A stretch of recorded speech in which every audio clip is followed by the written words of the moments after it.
നമസ്കാരം. അടുത്ത പ്രധാനമന്ത്രി പിണറായി വിജയനെ ആക്കണം. പക്ഷേ പിണറായി വിജയനെ ആക്കണമെന്ന് ആരെങ്കിലും പറഞ്ഞാലോ സത്യത്തിൽ അന്തം കമ്മികൾ വരെ പൊട്ടിച്ചിരിക്കും. കാരണം കേരളത്തിലെ ജനങ്ങൾക്ക് പറ്റുന്നില്ല, എന്തിനേറെ സഖാക്കന്മാർക്ക് പോലും. അപ്പോഴാണ് പിണറായി ഇന്ത്യയുടെ പ്രധാനമന്ത്രിയായാലുള്ള നിങ്ങളൊന്ന് ആലോചിച്ച് നോക്കണം. അങ്ങനെ ഒരു അവസ്ഥ വന്നാൽ എന്താകും ഇന്ത്യയുടെ കാര്യം? ഒന്ന് ചിന്തിച്ചിട്ടുണ്ടോ? അങ്ങനെ വന്നാൽ ഇവിടെയുള്ള എല്ലാവരും പറ്റുമെങ്കിൽ മറ്റേതെങ്കിലും രാജ്യത്തിലേക്കോ അല്ലെങ്കിൽ പാകിസ്ഥാനിലോട്ടോ അല്ലെങ്കിൽ വല്ല അഫ്ഗാനിസ്ഥാനിലോട്ടോ പോകേണ്ടി വന്നാലും ഇന്ത്യയിൽ നിൽക്കണ്ടെന്ന് തീരുമാനിക്കും. അതാണ് പിണറായി ഭരണത്തിൻ്റെ ഒരു അവസ്ഥ എന്ന് പറയുന്നത്. പറഞ്ഞു വരുന്നത് മറ്റൊന്നുമല്ല, നമ്മുടെ രാജ്യത്ത് ഏറ്റവും നന്നായിട്ട് പ്രകടന പത്രിക ഇറക്കിയത് BJP ആണ്. അവരെ പുകഴ്ത്തി പറയുന്ന കാര്യമൊന്നുമല്ല.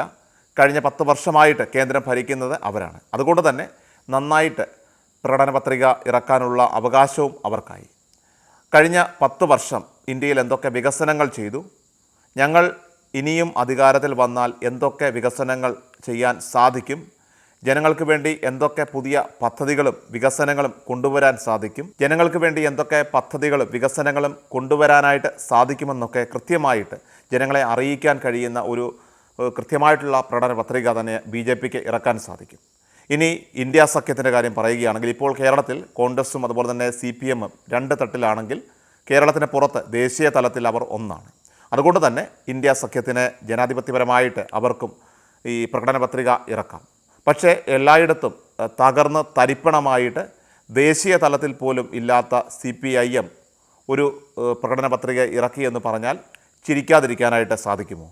അതായത് പ്രകടന പത്രിക അനുസരിച്ച് ദേശീയ തലത്തിൽ ഇല്ലാത്ത ഒരു പാർട്ടി എങ്ങനെയാണ് ഒരു പ്രകടന പത്രിക ഇറക്കിയത് എന്ന് ചോദിച്ചാൽ, എന്തിനാണ് ഇറക്കുന്നത് എന്ന് ചോദിച്ചാൽ എന്തൊക്കെയോ അവർ സ്വപ്നം കാണുന്നുണ്ട് എന്നുള്ളതാണ് യാഥാർത്ഥ്യം.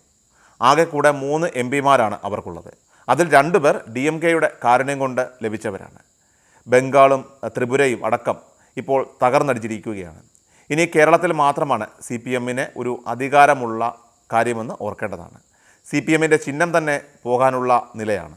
ഇതിൻ്റെ കാരണം 2026 CPMൻ്റെ ദേശീയ പാർട്ടി പദവി പുനഃപരിശോധിക്കുന്നതായിരിക്കും.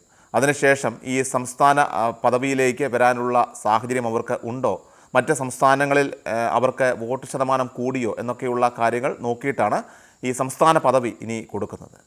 നേരത്തെ സൂചിപ്പിച്ചിരുന്നത് പോലെ തന്നെ അവർക്ക് അധികാരമുള്ള ഏക ഒരു സംസ്ഥാനം കേരളമാണ്. അവിടെ പിണറായിയാണ് മുഖ്യമന്ത്രി. പിണറായിയുടെ മുന്നിൽ സഖാക്കന്മാർ തന്നെ ഇപ്പോൾ തൊഴുത് പേടിച്ചു നിൽക്കേണ്ട അവസ്ഥയാണ്. എല്ലാവരെയും ചവിട്ടി താഴ്ത്തി ഹിറ്റ്ലറിനെ പോലെ ഏകാധിപതിയായി സ്വേച്ഛാധിപതിയായി ഇങ്ങനെ നാടുവാണ് ഭരണം നടത്തിക്കൊണ്ടിരിക്കുകയാണ് പിണറായി. എങ്ങനെയെങ്കിലും പിണറായി ഭരണം ഒന്ന് തുലഞ്ഞു പോയാൽ മതിയെന്നും അല്ലെങ്കിൽ ഒന്ന് ഇറങ്ങിപ്പോയിക്കൂടെ പിണറായി എന്നുമൊക്കെ പോലും കേരളത്തിലെ ജനങ്ങൾ ഇപ്പോൾ ചോദിച്ചു തുടങ്ങുമ്പോഴാണ് ഇത്തരമൊരു പ്രകടന പത്രിക ഇപ്പോൾ വന്നിരിക്കുന്നത്. ഈ ഒരു പ്രകടന പത്രികയിൽ എന്തൊക്കെയാണ് ഉള്ളത് എന്ന് അറിയണ്ടേ? ഏറ്റവും ജനങ്ങൾക്ക് ഉപയോഗപരമായിട്ടുള്ള കാര്യങ്ങളാണ് ഈ പ്രകടന പത്രികയിൽ ഉള്ളത്.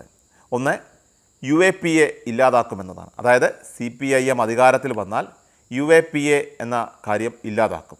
UAPA എന്ന് പറയുന്നത് ഭീകരർക്കെതിരെ, അതായത് നമ്മുടെ രാജ്യത്ത് നിന്നുകൊണ്ട് തന്നെ നമ്മുടെ രാജ്യത്തെ ഒറ്റുന്ന അല്ലെങ്കിൽ രാജ്യത്തിനെതിരെ രാജ്യദ്രോഹപരമായിട്ടുള്ള കാര്യങ്ങൾ ചെയ്യുന്നവർക്കെതിരെ എടുക്കുന്ന ഒരു വകുപ്പാണ് UAPA. അത് ഇല്ലാതാക്കും. അതായത് ഭീകരരെ കൂടെ കൂട്ടി മുന്നോട്ട് പോകുന്ന ഒരു നിലപാട് സ്വീകരിക്കും എന്നുള്ളതാണ്. ഈ UAPA കൊണ്ടുവന്നത് കോൺഗ്രസ്സാണ്.